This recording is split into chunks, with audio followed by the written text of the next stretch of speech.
Srimate Ramanujaya Namaha.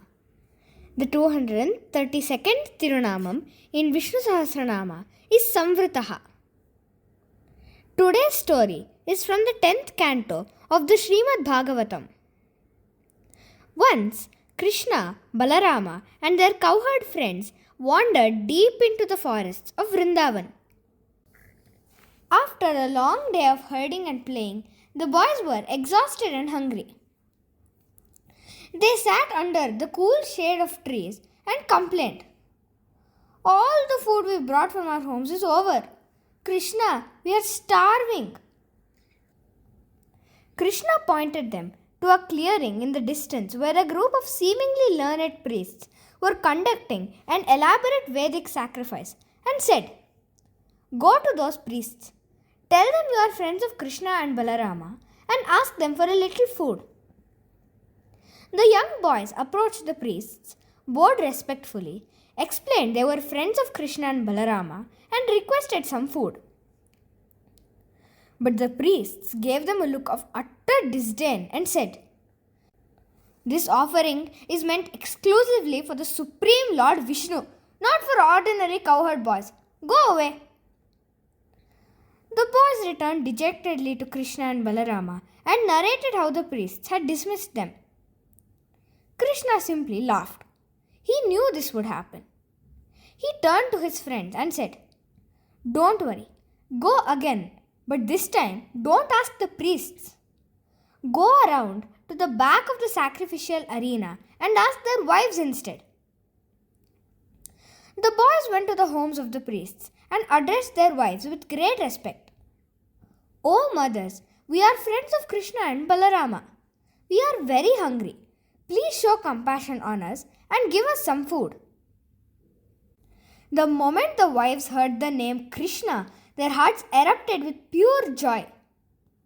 They didn't care about rigid protocols or the fact that the food hadn't been formally offered in the Vedic sacrifice yet. They immediately packed large baskets with the finest delicacies they had prepared and eagerly followed the boys to where Krishna and Balarama were resting.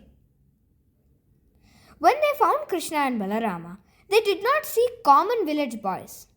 Their clear, loving hearts instantly recognized the master of the cosmos. They fell at his feet, and Krishna happily ate from their hands, blessing them for their unconditional devotion. When the wives returned home, the priests saw their faces radiating divine joy.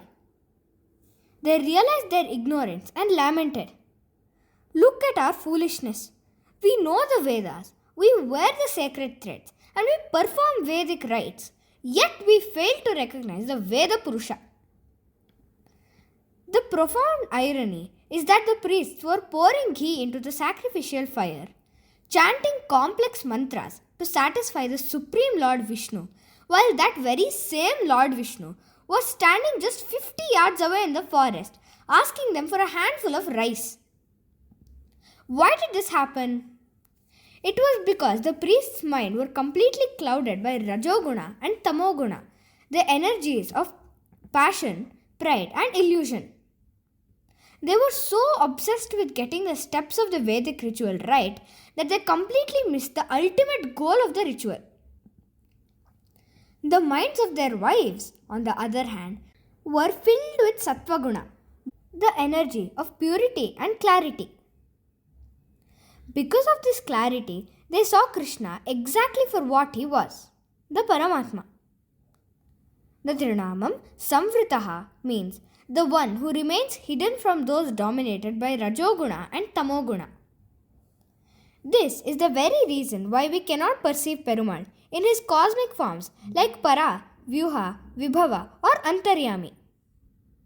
However, out of boundless compassion, he reveals himself to our everyday minds through the Archavatara, his deity form in temples. His deity form is made of Shuddha Sattva, pure spiritual goodness, and has the unique power to rid our minds of Rajo and Tamogunas. The corresponding Purusha Sukta verses for today's thirunaamam are वेदाहमेतं पुरुषं महान्तम् आदित्यवर्णं तमसः परस्तात्. If we chant Samvrutaya Namaha every day, Perumal will clear away the dense fog of pride and ignorance, blessing our minds to operate with pure Sattvaguna so we can see His presence everywhere.